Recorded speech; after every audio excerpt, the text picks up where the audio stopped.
y a un train qui arrive ? Allez. Pour Jivka Park, c'est reparti.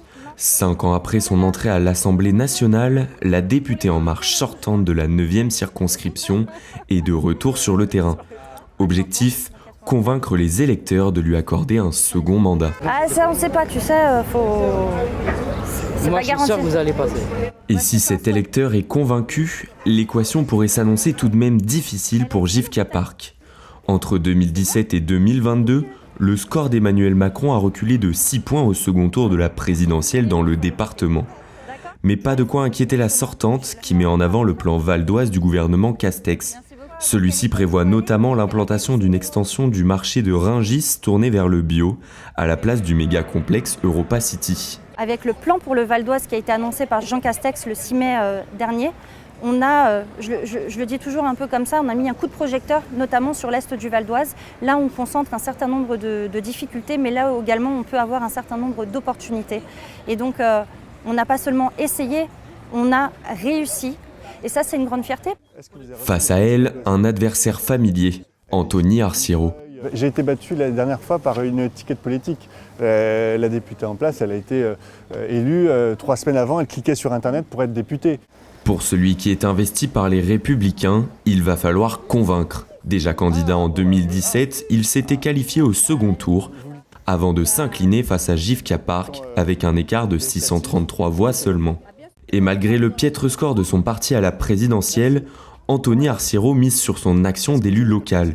Conseiller départemental depuis 2015 et conseiller municipal de Survilliers depuis 2008. Les Républicains sont des candidats qui sont ancrés dans les territoires et c'est ce qui fait toute ma différence. Et c'est ce qui va faire la différence lors des élections législatives. Il nous faut, Emmanuel Macron clairement va avoir sa majorité parlementaire à l'Assemblée nationale.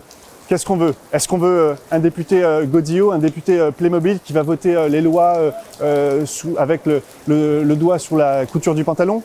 Ou est-ce qu'on veut un député qui va participer au débat public, qui va participer aux délibérations, qui va poser les questions essentielles au gouvernement ? Bonjour, Abdel Salem Itache, je suis candidat aux élections législatives. Face aux 2 candidats du second tour de 2017, Abdel Salem Itache. Sur ses tracts, un slogan, un député qui ose.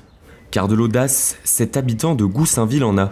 Le vice-président du Modem 95, parti membre de la majorité présidentielle, a décidé de se présenter en dissidence contre Jivka Park. Je ne vacillerai pas et j'irai au bout du processus. Aujourd'hui, j'ai le sentiment que Jivka Park n'a pas rempli son rôle. Et aujourd'hui, moi, je me propose de porter justement ma voix au sein de la majorité. J'ai confiance aux électeurs, ils sont souverains de leurs décisions. Si d'aventure leur choix se portait vers moi, évidemment que je les représenterai. Moi, vous savez, je ne crains pas la démocratie. Les gens auront à s'exprimer. Ils ont aujourd'hui une offre politique diverse et variée. C'est un bon signe de la démocratie. Le plus inquiétant, ça aurait été d'avoir un seul candidat. Et des candidats, il y en a 13 au total. Arnaud Le Gall compte bien jouer les troubles fêtes. Élection législative, Gérard Mélenchon Premier ministre. Un objectif que cet insoumis espère atteindre grâce à la nouvelle Union populaire dont il est le représentant sur cette circonscription. Une union des forces de gauche loin de la situation de 2017 où écologistes, socialistes, insoumis et communistes faisaient cavalier seul. Conséquence des scores inférieurs à 12% et une élimination au premier tour sur une circonscription pourtant historiquement à gauche. Ça change radicalement la donne, pas que ici, dans toutes les circonscriptions en France, la victoire est possible législative en fait. Alors qu'en 2017, il y avait une grande division de la gauche d'une part, et d'autre part, comme il y avait un moins d'espoir pour les gens que les législatives changent quelque chose, beaucoup ne sont pas venus voter. Alors que là, avec le gros score de Jean-Luc Mélenchon à la présidentielle et cette union, ça peut créer une dynamique. On a beaucoup de gens qui nous en parlent, ce n'était pas le cas en 2017, parce qu'ils savent que si on gagne les législatives, Macron sera obligé de nommer un gouvernement d'opposition. Bon dimanche. Merci bien. À l'extrême droite, Jean-Baptiste Marly. Élu conseiller régional sur la liste de Jordan Bardella en 2021, il n'en est pas à son coup d'essai. Après une candidature comme titulaire en 2012 sur la 5e circonscription de Paris, comme remplaçant sur la 6e circonscription du Val d'Oise en 2017, c'est désormais sur cette 9e circonscription qu'il tente sa chance. Son objectif ? tourner la page de l'échec de 2017 où le Rassemblement national a manqué sa qualification au second tour de peu. 133 voix. Il compte s'appuyer sur l'avancée de Marine Le Pen qui a remporté 11 communes en 2022 contre 7 il y a 5 ans dans la circonscription. Je pense qu'étant donné que les problématiques soulevées par Marine Le Pen durant cette campagne présidentielle ont permis à beaucoup de Français d'ouvrir les yeux sur nos thématiques sociales surtout, puisqu'on est dans une circonscription très populaire où le pouvoir d'achat a été gravement impacté.